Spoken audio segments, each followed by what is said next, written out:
Hello, viewers. It is me. I have not been seen in a while.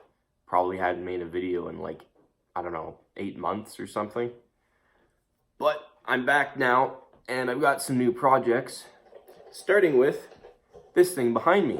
Now, this automobile behind me is a 1979 Porsche 911 SC, also known as the Super Carrera. It's been in our family since the year 2000, so before I was born, and it hasn't always remained in this household.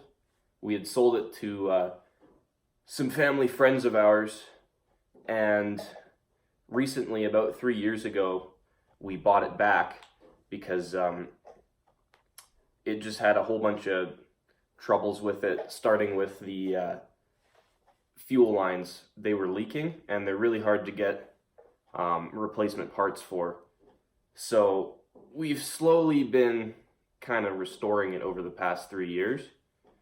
But I guess I'll just kind of dive into what has happened. So first off, the transmission had to be rebuilt. This is the notorious 915 transmission, and it's really finicky. You got to really have the skill and the practice with it, because if you miss a shift by like 500 RPM or something, it'll grind like crazy. And actually, hold on a second.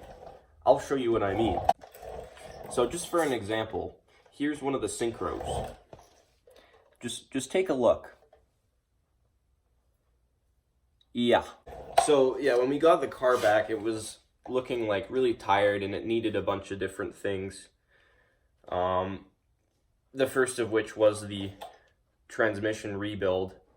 And I helped out a lot with this car, so I helped a little bit with the rebuilding. We took it to Alpine Auto in Calgary, and I cleaned the entire transmission, basically degunked it along with the engine.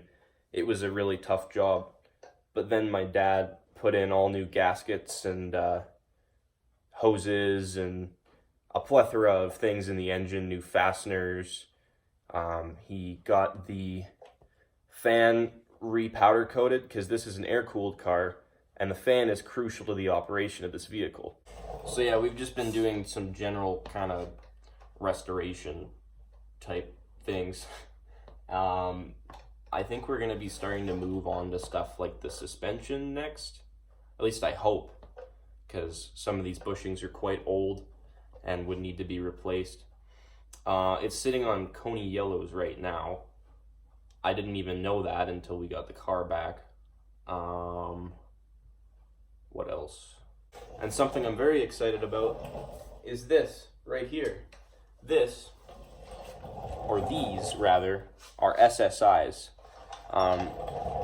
They come from a company called Stainless Steel Innovations, and they're heat exchangers or headers, but they work differently on air-cooled 911s than they would, say, I don't know, like a water-cooled or like a Subaru or something like that. So they have an extra chamber, which there's a hose attached to it, and the hose brings up warm air into the cabin, so you're not going to be freezing. There are some issues with this. For one, sometimes boxer engines are notorious for leaking, so the oil would leak onto the manifold, and then you'd get smell in the cabin as a result of that. So here's just a comparison. This is the old system. It's kind of like the new system, but I'm not too sure or not. The new one might have wider diameter outlets, but this was all kind of rusted and corroded. And here, I'll show you the new system. So, and with the new system, it's just beautiful stainless steel. And instead of having a cat like the other one, it had some pretty restrictive stuff to meet emission regulations back in the late 70s, early 80s. It just goes straight into the muffler, which is a backdated Dansk muffler from a 74 model. But yeah, we haven't even started it up yet. I'm hoping it sounds pretty good with the new system. Here's the logo. So with this new setup, it's supposed to give you, I believe, a 15 to 17% increase in horsepower over the, I think, 175 horsepower that was on this car when new.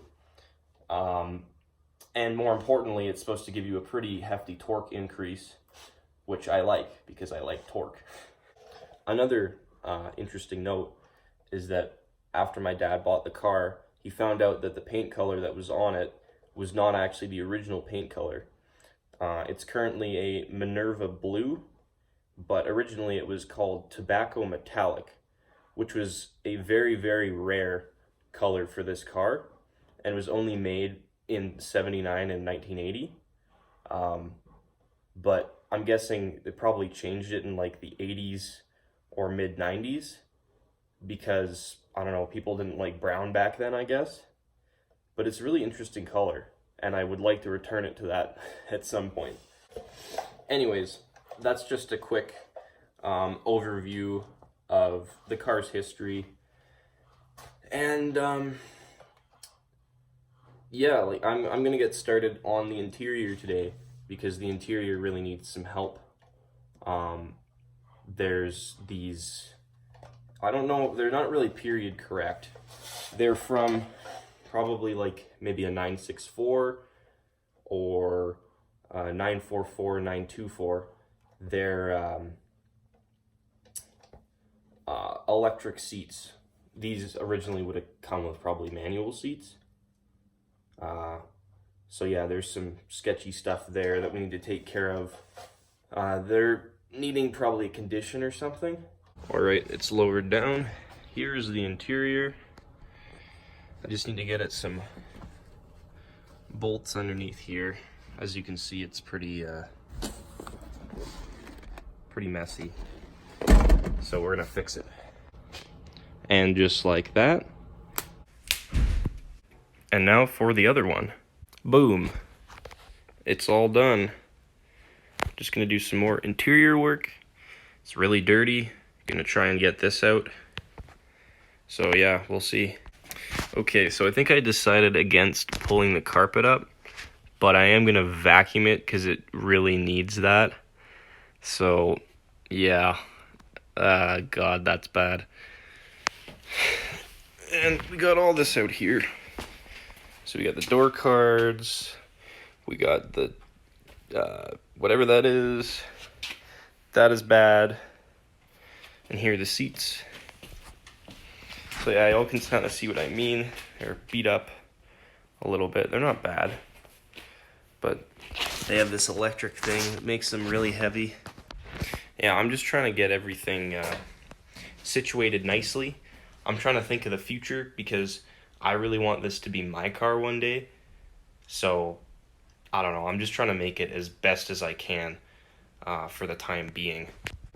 Just figured I'd give y'all a quick walk around. Pretty dusty. Paint is old, so wear is to be expected. Okay, so I finished with the vacuuming for now. I'm pretty happy with it. So I think this video is done. Hope y'all enjoyed.